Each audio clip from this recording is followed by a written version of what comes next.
Magandang araw Pilipinas, narito ang pinakahuling weather update mula sa Pag-asa kaugnay ng Tropical Cyclone Paulo. Inaasahan ng malalakas na pag-ulan hanggang bukas ng tanghali, October 4 taong kasalukuyan. Higit 200 mm ng ulan ang posibleng bumuhos sa Isabela, Quirino, Ifugao, Mountain Province, Aurora, Nueva Vizcaya at Benguet.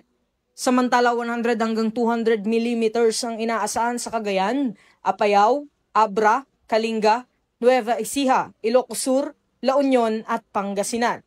Habang 50 hanggang 100 mm ng ulan ang mararanasan sa Ilocos Norte, Zambales, Tarlac, Bataan, Pampanga, Bulacan, Cavite at Batangas.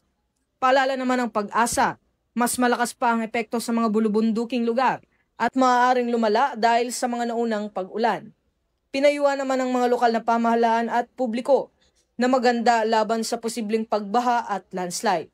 Ako po si Patrolman Don Brosas para sa Weather Update dito sa Police News Network.